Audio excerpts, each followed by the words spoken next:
The film introduces us to Elena, the wife of a pastor named Barry. They have an adult son, Nathan. Her life appears happy on the surface, but that is far from the truth. Something is tormenting her from within, and she can't understand what's wrong with her. In an attempt to ease this vague anxiety, she tries to get pregnant by Barry, but nothing happens each time. She goes to visit her friend Tyler and opens up about the vague sadness that's been haunting her lately. Tyler gently reassures her, telling her that everything happens in its own time and that her life will eventually fall into place. Elena admits that she has been thinking about adoption. She feels that having a child might finally give her life a sense of meaning and purpose. Tyler supports her decision. We are also introduced to Peyton, a famous writer, an openly gay woman, and simply someone strikingly beautiful. But beneath her confident exterior, her life is far from perfect. She recently went through a divorce and lost her mother, a loss that hit her deeply. Their meeting happens completely by chance at a child adoption center. While Peyton is discussing some details with the staff, Elena suddenly realizes she can't find her house keys anywhere. A moment later, Peyton quietly hands them to her. Elena feels a little embarrassed, but the awkwardness soon turns into conversation. When Peyton learns that Elena is a photographer, she asks for her business card because she needs someone to shoot a cover photo for her upcoming book. They exchange cards and go their separate ways, having no idea that this encounter was anything but accidental. Sometime later, Peyton's friend Wave convinces her to attend a seminar about soulmates. Peyton doesn't believe in any of that romantic destiny stuff, but she agrees to go anyway to support her friend. At the very same time, Elena is also getting ready for the seminar, since it's being hosted by her close friend Tyler.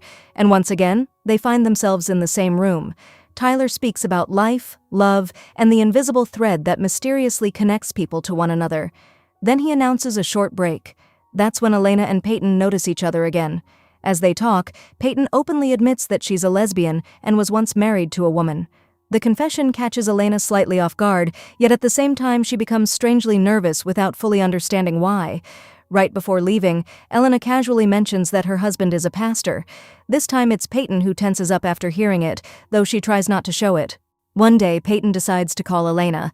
She suggests a professional meeting. She wants to review Elena's portfolio, and Elena agrees. They meet in a park on a clear, sunny day, with the air almost shimmering with light. Peyton goes through Elena's work, completely captivated. She slowly flips through the portfolio, pausing at each photograph as if holding her breath between images. Peyton talks about her new project, and Elena suggests a collaboration. Between them, a quiet awkwardness begins to build. Something else too, something neither of them is ready to name yet. Elena suddenly has to leave. She's expected at her husband's church service. They say goodbye, agreeing to meet again over the weekend, each carrying away a light but lingering ache they can't quite explain. Peyton is nervous before the meeting, and Wave quickly notices it. When Elena arrives, Peyton practically ushers her friend out the door, wanting some privacy. As Elena looks around the house, she spots a book with Peyton's photo on the back cover. She offers to take a new author portrait for her, free of charge, as a gift. Peyton is caught off guard by the gesture, but she eventually agrees. A connection begins to grow between them, one neither of them fully understands. They spend more and more time together, talking, walking, and learning about each other's lives. Little by little, it seems they are both starting to realize that they may be falling in love. One evening, while sharing a bottle of wine, Elena confesses that she has never truly loved her husband Barry. She married him because it was what her parents expected of her. Admitting it aloud leaves her deeply unsettled. Peyton then talks about her ex-wife, joking that she would be perfectly happy if she never met another lesbian for the rest of her life. The only thing she cares about now, she says, is adopting a child. The day of the photo shoot finally arrives. Peyton looks so stunning that Elena finds herself momentarily breathless. She catches herself staring, unable to look away. The air in the room feels almost tangible, thick with warmth and unspoken tension. Elena raises her camera, trying to focus on her work, but her hands tremble ever so slightly. She steps closer to adjust a loose strand of Peyton's hair, and in that moment, the attraction between them becomes almost impossible to ignore. Elena quickly pulls back, startled by the intensity of it. While Elena feels energized and inspired by the powerful emotions stirring inside her, Peyton comes to a very different conclusion. She decides not to let their relationship develop any further. Afraid of getting hurt again, she chooses to create some distance between them. Elena comes to her place with the finished photos. She briefly shows the shots, businesslike, almost detached. Peyton tries to keep her distance but can't hold it and invites her inside. While Elena waits in the living room, Peyton is in the bedroom trying to change clothes, with shaking hands. She's not in the mood for laughter. She doesn't know how to handle what's burning inside her. Finally, she comes out. Elena feels the tension in every cell of her body. She says apologetically, "You should have called." And then Peyton decides to speak the truth. She says, "I'm a lesbian, and I like you much more than just a friend. Because of that, it's hard for me to be so close to you." Elena asks her not to leave. "You mean too much to me," she says. "I'm ready for anything except what you're implying." Peyton swallows hard and nods. They agree to stay close. For now, just close. But life doesn't get easier. During a church service, Barry speaks about the sin of same-sex love. Elena listens, and at some point, her body stops obeying her. She stands up and walks out. She can't take it anymore. She just can't. At home, Barry lashes out at her with reproaches. She has humiliated him. Their son, Nate, unexpectedly takes her side. What matters is the color of love, not who loves whom. Her son's voice is like a breath of fresh air. Meanwhile, Elena cannot ignore her feelings for Peyton. She looks at her photos, reads about lesbians, without fully acknowledging this attraction even to herself. She and Peyton talk on the phone constantly. Elena can no longer suppress her feelings. She goes to Peyton and kisses her on the lips, even though Peyton asks her to stop. But it seems that neither of them can resist any longer. Their passion boils over, and they drown in the kiss, erasing all boundaries and limitations. Then Elena asks her for something more, for intimacy. Peyton tries to laugh it off, to pull away, but she sees such tenderness in Elena's eyes, such a sincere longing, and she gives in. Their first night is not just about passion. It is a long, gentle, trembling yes.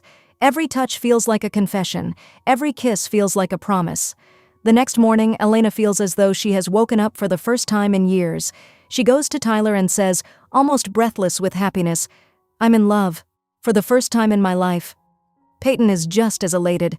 A friend tries to bring her back down to earth. "You're making a mistake," she warns. But Peyton no longer hears the warnings. Her heart has already chosen Elena. Meanwhile, Elena sends her family away for the weekend so she can spend time with Peyton. They spend the night together, drowning in their passion. Peyton fully gives herself to Elena, allowing things she has let almost no one else have. But in the morning, Elena receives some sad news. She has to leave with her husband for an anniversary trip to the islands.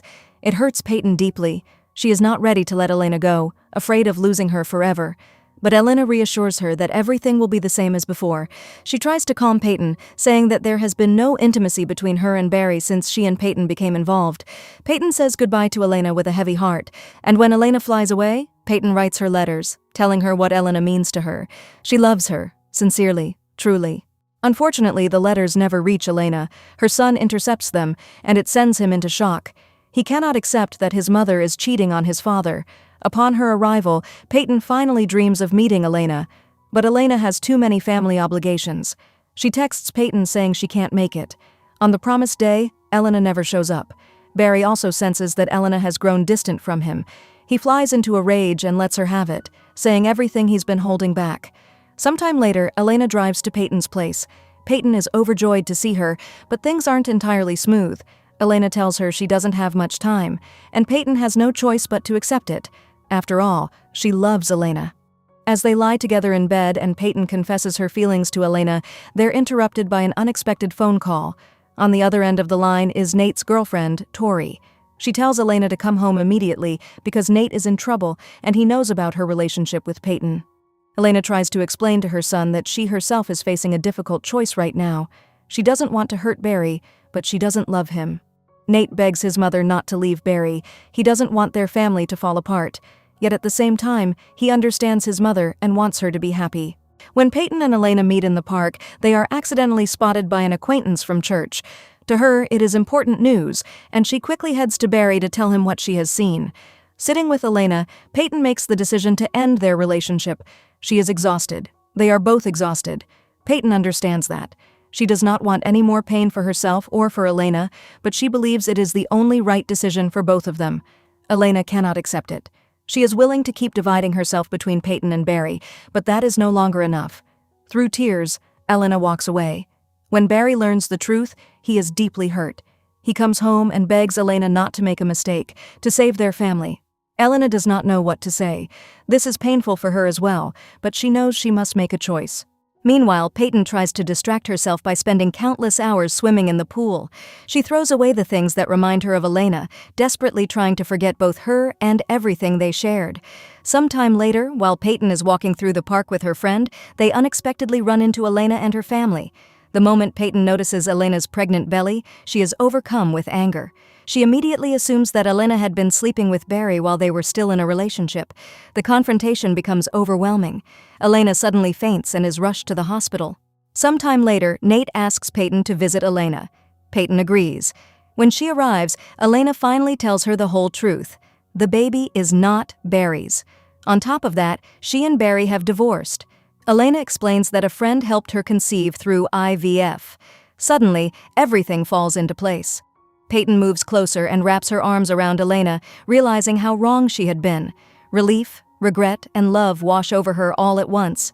She gently kisses Elena on the lips.